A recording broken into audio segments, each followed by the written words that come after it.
Olá, queridos alunos e professores! Estamos iniciando mais uma aula de Geografia.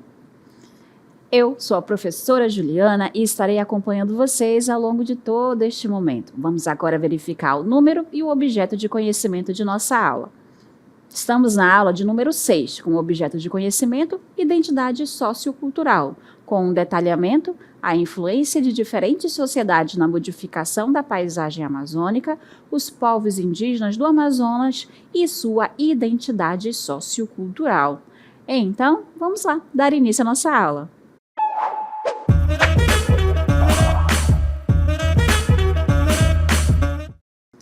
Estamos falando de paisagens. As paisagens também vão ter relação com os seres humanos, já que os seres humanos vão influenciar diretamente nas formas de intervir, de alterar essa paisagem. Hoje nós vamos voltar mais essa alteração para as comunidades e povos tradicionais, porque esses povos eles buscaram na natureza recursos para poder atender às suas necessidades, construindo novos espaços.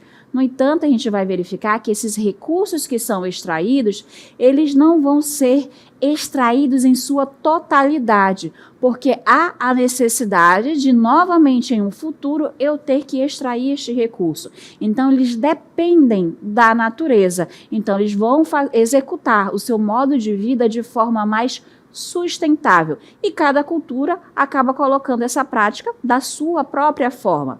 As sociedades mais antigas, como principalmente as indígenas, que nós vamos abordar ao longo de nossas aulas, interferiam menos nas paisagens, na sua relação com a natureza. No entanto, continuavam e continuam a interferir na alteração dela também.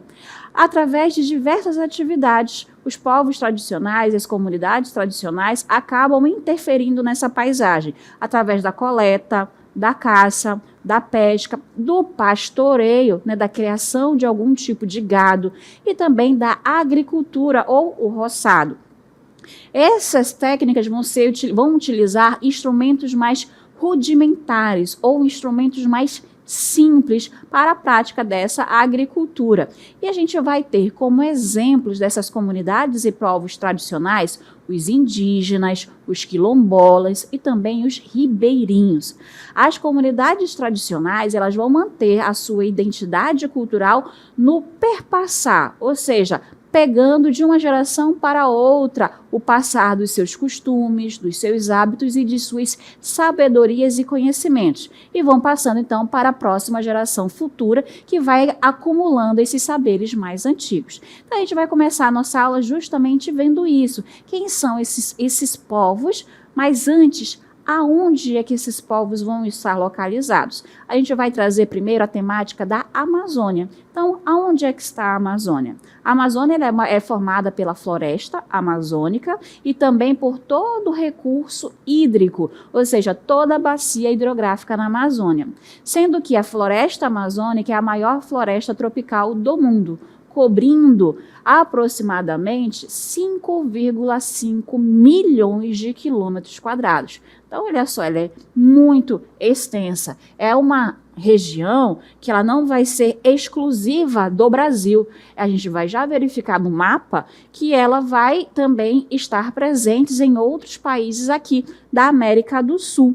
Então, quando a gente fala da Amazônia, a gente não vai falar só da floresta, como vocês estão vendo da imagem, ou só dos rios, que também estão aí presentes. A gente vai falar de tudo, do que está conectado ao solo, das águas, dos animais, dos seres vivos e também das pessoas que aí vivem. Então, tudo isso acaba sendo influenciado e sendo alterado pela presença do ser humano e também por como a natureza acaba colocando as suas ações nessa região, tá bom? Então, a Amazônia, ela acaba, olha lá, é conhecida por sua imensa biodiversidade, que eu já coloquei para vocês, o solo, a água, os seres vivos, as pessoas em geral, dentro do grupo dos seres vivos. E vai abrigar justamente essa grande, imensa biodiversidade que a Amazônia tem, vai estar refletindo tanto nas espécies de plantas quanto nas espécies animais. E ela desempenha esse papel crucial no equilíbrio climático global, porque sem a floresta amazônica, a temperatura do nosso mundo, do nosso planeta, poderia ser mais elevada. Então, com a nossa floresta de pé, a gente tem a regulação dos ciclos de carbono e também de água. Isso porque a gente mantém o ciclo hidrológico em funcionamento. Então, a Amazônia quem vive na Amazônia, quem precisa dela, que é o planeta inteiro, deve cuidar dessa região, porque ela é importante para todos nós. A gente também verifica que a Amazônia, além de ser local de morada, de grande biodiversidade e sociedades, a gente vai falar que, quando a gente fala em Amazônia, a gente não se refere só a um local. Dependendo do sobrenome, vou assim dizer, que a gente dá para aquela área, a gente vai estar falando de um local diferente. Olha comigo aqui esse mapa. Nesse mapa, a gente tem a Amazônia Internacional, a gente tem a Amazônia Brasileira e também temos a Amazônia Legal. E cada vez é um território diferente. No primeiro, a gente vai estar falando da Amazônia Internacional, da área da Amazônia, floresta e bacia hidrográfica que ocorrem fora do Brasil. Então, estamos falando da Bolívia, do Peru, Equador, Colômbia, Venezuela, Guiana, Suriname e do território da Guiana Francesa. Todos esses países possuem em seu território partes da floresta amazônica ou da bacia hidrográfica da Amazônia. No Brasil, a gente vai dizer Amazônia brasileira. Lá fora, em todos esses outros estados, países, vamos estar falando em Amazônia Internacional. A Amazônia brasileira é toda a área no Brasil, no território brasileiro, aonde está presente floresta e bacia hidrográfica. Então, Acre, Amazonas, Roraima, Rondônia, Amapá, Pará, Mato Grosso, Tocantins, Maranhão. Mesmo que esses estados, principalmente aí, Maranhão, Tocantins e Mato Grosso, não tenham em toda a sua extensão de estado presença da floresta amazônica ou da bacia hidrográfica, mas há partes dessa biodiversidade dentro do seu território. Então, quando a gente está falando em Amazônia brasileira, a gente vai estar falando de toda essa área verde, tá bom? Aqui no Brasil. Então, aqui partes do Maranhão, parte do Tocantins e parte do Mato Grosso. Né? Então, Amazônia Internacional, fora do Brasil. Amazônia brasileira, todos os estados que possuem parte, né, da sua floresta ou da sua bacia hidrográfica em seu território. Mas a gente tem mais um nome, e esse nome é Amazônia Legal. A Amazônia Legal já é diferente, não tem, tem a ver, mas não tem com a questão da presença da floresta amazônica. E essa região, a Amazônia Legal, ela foi criada pelo governo federal, ou seja, pelo poder do Brasil, o governo, presidente, que criou uma região na qual ele vislumbrava, ou seja, ele gostaria que essa região se desenvolvesse economicamente e socialmente também.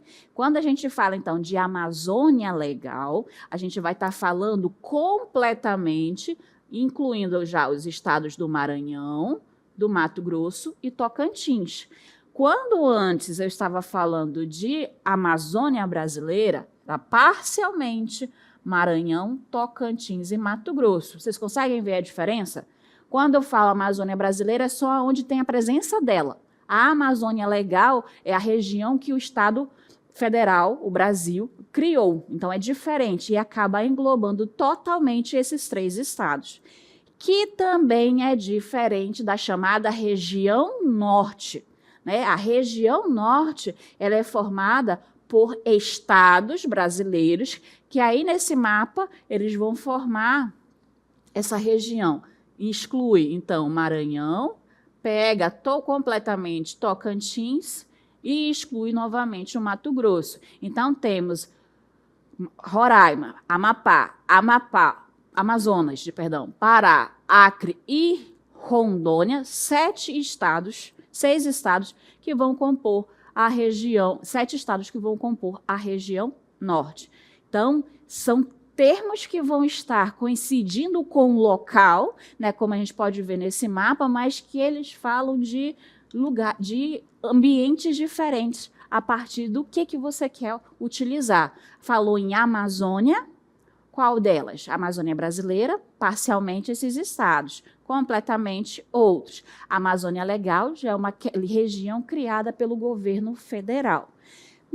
O principal povo que nós vamos colocar não, que existe nessa região, são os indígenas. Os indígenas já existiam neste território brasileiro antes da chegada dos colonizadores, principalmente dos povos do português chegar ao nosso território. Estimava-se, isso porque não se tem um documento oficial que dê esse número, que em 1500 a população indígena estava entre 4 a 5 milhões de nativos dentro do território brasileiro. O que a gente vai ver é que diminuiu muito em questão ao último censo, o censo de 2022, que informa que no Brasil existe atualmente 1.693.535 pessoas indígenas. E essas pessoas indígenas, a grande maioria ainda estão vivendo dentro das suas terras ou reservas indígenas, utilizando a sua organização em aldeia, mantendo as suas características culturais. Isso, cada grupo acaba tendo seus costumes e hábitos preservados. No entanto, já existe uma boa parcela, né, uma parcela significativa que o texto traz aqui, de pessoas indígenas que moram hoje em áreas urbanas. Tá? Os povos indígenas no Brasil são extremamente diversos. Existem centenas de diferentes etnias e cada qual vai ter sua língua, seus costumes e suas tradições. Esses povos preservam a sua identidade cultural única. Mesmo os povos que estão vivendo nas áreas urbanas buscam preservar a sua identidade indígena. A organização das aldeias reflete as características culturais e sociais de cada grupo indígena. Aí a gente aproveita para um próximo mapa. Nesse mapa, ele vai trazer para a gente como se acredita que era a distribuição dos povos indígenas no Brasil, quando foi, então, a chegada dos colonizadores em nosso território. A gente pode dar destaque a 2 etnias principais. Essa em verde aqui, ó, que ocupa a maior parte do Brasil na parte central, que a gente pode ver, eram formadas pelo grupo Gé. E a gente tem esse amarelo que vem aqui no Pará, parte do Amazonas, Mato Grosso, todo o litoral nordestino, aí vem aqui por dentro da Bahia, Minas Gerais, ou seja, também grande parte o Tupi-Guarani. Então, as 2 etnias que se acredita que habitavam a maior parte do território brasileiro no início do século XVI eram os Gé e também os Tupi-Guarani. Aí eu quero saber, então, lá no Amazonas, aqui no estado do Amazonas, quais eram, então, as tribos indígenas que aqui, os grupos indígenas que aqui tinham a sua maioria. A gente vai verificar, então, aqui na parte norte do Amazonas, o Caribe. Depois a gente tem os Tucano. A gente tem ainda Aruaque. A gente tem os Tupi-Guarani. Temos aqui também os Pano. E, novamente, acima aqui do Acre, temos os Tucano novamente. Então, essas eram as principais etnias que se acreditavam que estavam aqui no estado do Amazonas no início do século XVI. A gente salta agora para 2022. Em 2022, onde teve o censo demográfico, a população indígena também foi contada. E a região que mais concentra populações indígenas é a região norte, mais de 753 mil pessoas, que corresponde a mais de 44% de população indígena na região norte, sendo que se destaca o estado do Amazonas como o estado com a maior presença de pessoas indígenas, mais de 490 mil pessoas em toda essa região, ou em todo o estado do Amazonas. Depois a gente vai para o Nordeste, com pouco mais de 528 mil pessoas indígenas. Passamos para O Centro-Oeste, com 199 mil pessoas indígenas. Em quarto lugar, a região Sudeste, com 123 mil pessoas indígenas. E, por último, a região que menos apresenta pessoas indígenas é a região Sul, com 88.097 pessoas indígenas, ok? Como é que essas populações, principalmente as populações indígenas, acabam alterando a paisagem? Através de suas atividades desenvolvidas. A principal delas vai ser, então, as agroflorestas ou sistemas agroflorestais. Então, os agroflorestais são formas de uso e manejo do solo em que árvores ou arbustos são combinados de maneira intencional. Isso para que os cultivos agrícolas em uma mesma área ocorram ao mesmo tempo ou em sequência, um após o outro. Isso para o quê? Diversificar a sua produção. Ocupa, então, esse espaço, a mão de obra, gera renda, protege o solo e a água e promove ainda, né, o envolvimento da população. Então, quando estamos falando de sistemas agroflorestais, a gente vai estar visualizando uma forma de retirar recursos da natureza, mas, ao mesmo tempo, preservando-a, né, e colhendo apenas benefícios para os dois, para a floresta, que permanece de pé, e para a população, que precisa desse recurso. Outro meio é a terra preta. A terra preta ela tem uma característica de ser produzida apenas através da ação humana. Ou seja, se não houvesse a presença humana, não haveria formação da terra preta. Isso porque a terra preta é um tipo de solo escuro, ele é bastante fértil, e resultou dessa ação humana, porque ali vai ser encontrada uma mistura nesse solo de carvão vegetal, de cerâmica, de matéria orgânica, que essa matéria orgânica ela pode ser animal e vegetal, e isso tudo é encontrado em toda a extensão da bacia amazônica, com destaque para a ilha de Marajó.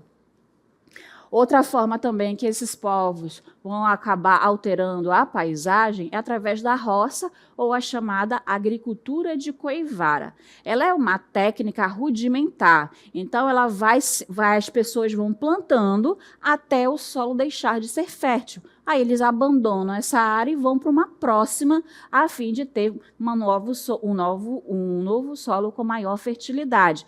Então, eles acabam que não têm uma sustentabilidade. Eles apenas usam o solo, né, até esgotar os seus recursos, e aí parte para uma próxima porção de território. Então, acaba que, como ela é usada o tempo inteiro, há o esgotamento, esse solo deixa de ser fértil de forma mais rápida. Os povos indígenas também eles podem mudar a paisagem através da construção de aldeias. Isso porque antes eles mudavam com maior frequência de lugar, porque eles buscavam um local onde eles pudessem extrair os recursos dali até aqueles recursos se esgotarem e passavam a um novo território. Mas toda vez que eles chegavam no lugar, eles precisavam então desmatar, né, ou seja, retirar uma grande parte de vegetação para poder abrir, montar as suas ocas, a sua aldeia. E isso fez com que hoje eles estivessem mais sedentários, ou seja, mais localizados no mesmo local, mas isso também compõe uma alteração da paisagem. A gente tem agora o geoglifo.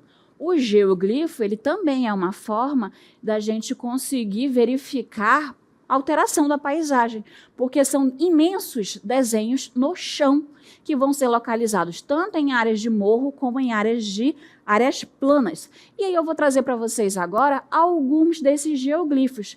Aqui comigo vocês vão localizar o primeiro geoglifo localizado no Chile. O Chile, olha só, que vocês vão poder verificar. Vocês estão vendo esse desenho? Vocês conseguem identificar aí bonequinhos, círculos, formas geométricas? Isso são os geoglifos. E eu posso verificar em outros lugares, principalmente no Chile, que eu vou encontrar. Olha só, um outro que a gente vai conseguir verificar agora, analisar um pouquinho agora. Vou aproximar para vocês conseguirem enxergar melhor. Aqui está menos claro, mas vamos escolher o outro, então, para ver se a gente consegue ver com mais clareza.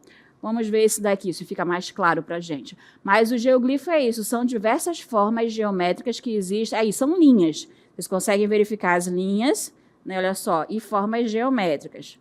É como se fosse um labirinto, né? Um caracol, e depois ele tem uma grande, né, linha reta, que ela vai acabar culminando, olha só, em um outro espiral. E são diversas as formas que a gente vai encontrar. E são diversas figuras também ali representadas. Pessoas ou então figuras geométricas. Agora a gente vai falar mais sobre os quilombolas. Quem são essas pessoas? Eles são descendentes de negros que se recusaram à submissão e exploração da escravidão durante o período colonial. Ou seja, foram pessoas que fugiram do regime de escravização impostas pelos colonizadores. Eles fugiam para a mata e lá eles formavam núcleos habitacionais. Esses núcleos nós chamamos de quilombos, e hoje, atualmente, são as comunidades quilombolas. Essas pessoas se refugiavam, então, na mata, e lá eles também desenvolviam pequenas áreas de plantio, que era para se subsistir, ou seja, para atender às próprias necessidades alimentares. Plantava aquilo que era necessário para poder sobreviver. Eles também praticavam atividades de artesanato como forma de sustento. E ainda existem hoje diversas comunidades quilombolas espalhadas por quase todos os estados brasileiros, principalmente localizados nas áreas rurais. O censo do IBGE de 2022 mostra que existem 1,3 milhão de pessoas que se identificam como quilombolas em nosso país, o que vai corresponder nem a 1%, né, da população brasileira, mas a 0,65% da população total do nosso país, aonde a maioria deles, 427 mil, vão estar localizados principalmente nos estados que compõem a Amazônia Legal. Ok? E vamos ver agora essa distribuição por esse território da Amazônia Legal. Temos, então, aí, não temos referência aos estados de Roraima e ao estado do Acre, pois que eles estão em cinzas, mas temos aí que o estado do Maranhão é o que maior possui concentração de pessoas de comunidades quilombolas, 248.661. E todos os outros, vocês podem ir acompanhando, possuem a presença dos quilombolas. Aí os estados com a menor presença, o estado do Amazonas, com 2.705, e o estado de Rondônia, com 2.926. Outra comunidade que também vive na área da Amazônia, a gente vai ter os povos ribeirinhos. Essas comunidades, elas vivem próximas aos rios, como vocês já estão vendo aí nas imagens, principalmente e especialmente na área da Amazônia Legal. São uma população que elas realizam, a principal atividade delas acaba sendo a da pesca artesanal, que é a partir dela também que se obtém a maior parte da sua proteína animal, que é o peixe, mas também praticam outras atividades, como o extrativismo vegetal e a agricultura de subsistência. O que é muito peculiar, ou seja, muito diferente que esse povo possui, é que eles têm um conhecimento dos períodos de cheia e vazante, da seca do rio. Então, eles estão acostumados, eles sabem dizer até quando o rio vai subir, quanto que o rio vai descer, que o rio vai secar, porque eles já estão acostumados com a sua dinâmica, com esse período de cheia e vazante. E também eles têm um maior cuidado, que a gente vai dizer que é um respeito ao período da piracema, que é o período em que os peixes estão se reproduzindo. Então, há um respeito maior dessas comunidades, porque é dali que elas obtêm o seu sustento, e elas sabem que se não houver esse respeito ao seu período de reprodução, não haverá mais peixes para pescar. O que também é interessante falar dessas comunidades ribeirinhas é as suas moradias que são adaptadas como as palafitas. Temos na segunda imagem aqui a representação delas, que são casas que possuem suas pernas bem elevadas para que elas fiquem acima do nível da água dos rios, mesmo nos períodos de cheia. Então, são casas elevadas. Mas também temos casas flutuantes, como vocês podem verificar aqui nessa primeira imagem, ok?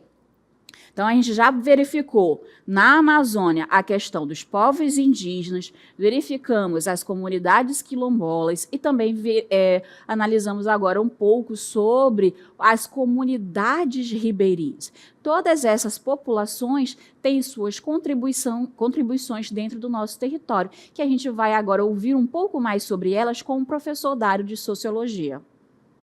Podemos considerar que os povos tradicionais têm grande responsabilidade na manutenção da biodiversidade dos diversos biomas espalhados pelo mundo.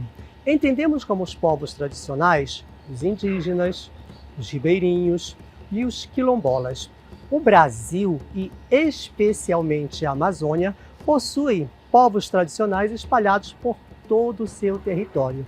E o que são povos tradicionais? São aquelas comunidades, grupamentos sociais, organizações sociais que veem na natureza a sua forma de produção e reprodução social, econômica e natural.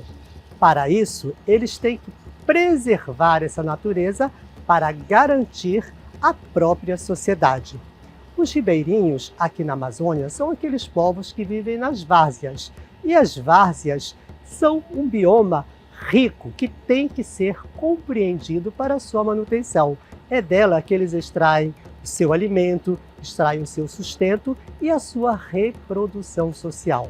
Um dos grandes desafios dos povos tradicionais é justamente esse impacto que o capital tem sobre esses biomas, entendendo que o capital ele quer extrair de forma rápida em um tempo diferenciado do tempo da natureza. Observem que os povos tradicionais respeitam a natureza e os tempos biológicos, já o capital não. Fica aí um grande desafio para a questão da sustentabilidade e aquela questão do desenvolvimento respeitando a natureza e a cultura dos nossos povos tradicionais. Então, aí verificamos com o professor Dário a importância dos povos tradicionais para a preservação da Amazônia, que ele fechou muito bem a questão da exploração econômica do recurso que a Amazônia possui e do respeito que as comunidades tradicionais e povos também colocam em prática para que haja essa sustentabilidade maior.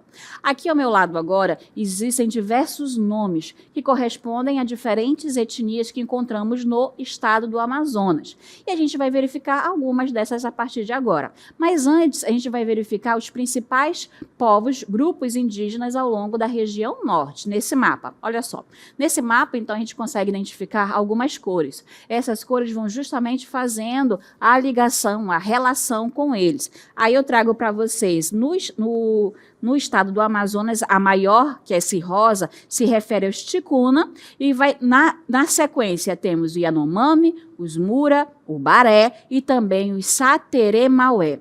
E aí trazendo para vocês o principal grupo, a principal etnia de cada um dos outros estados, no Acre temos o Kaxinawa, no estado de Rondônia, Pacá Nova, em Roraima, os Macuxi, no Amapá, Caripuna, no Pará, os Caiapó e no estado de Tocantins, os Xerente, tá bom? Na sequência, a gente vai trazer o destaque para os Sateré-Maué.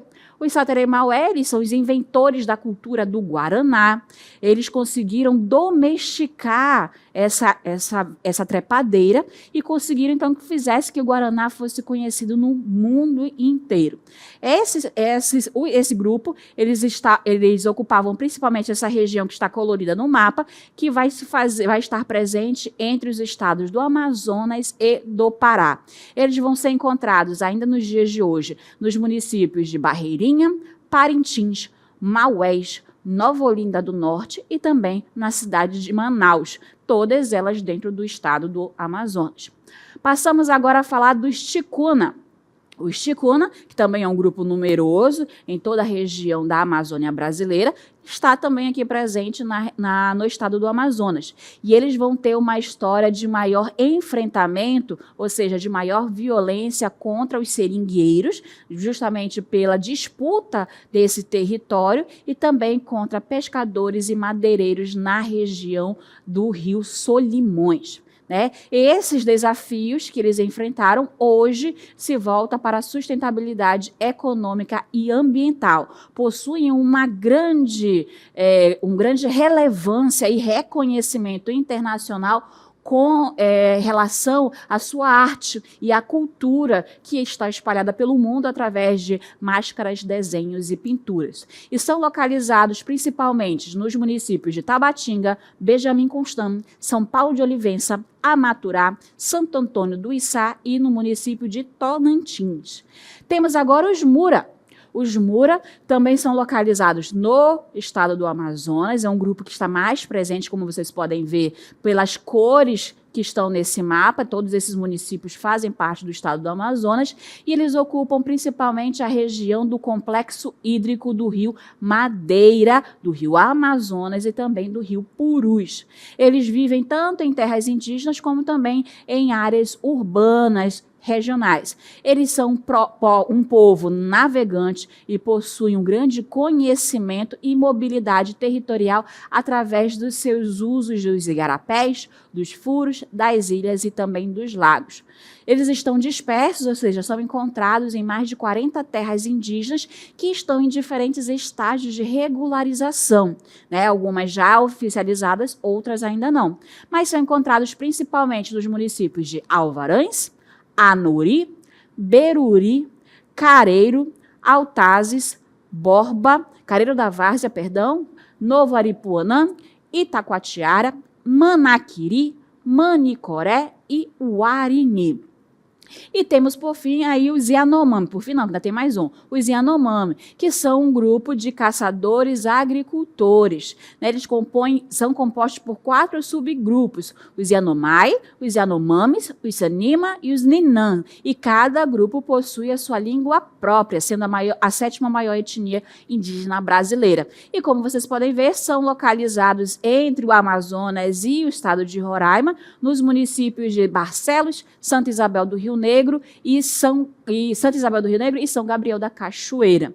E eles possuem uma identidade de pintura corporal, onde as mulheres, né, que vão ser responsáveis tanto pelos ornamentos assim como os homens, e se fazem presentes em todo o seu trabalho artesanal realizados, essa pintura vai ocorrer. E agora sim, o último grupo que a gente verifica são os tucanos, que é a etnia com a maior família linguística que a gente possui. Eles vão estar principalmente nos rios Tiquié, Papuri, Uaiapés, que vai estar também morando no entorno do Rio Negro, na foz do rio Uaupés, inclusive na cidade de São Gabriel da Cachoeira.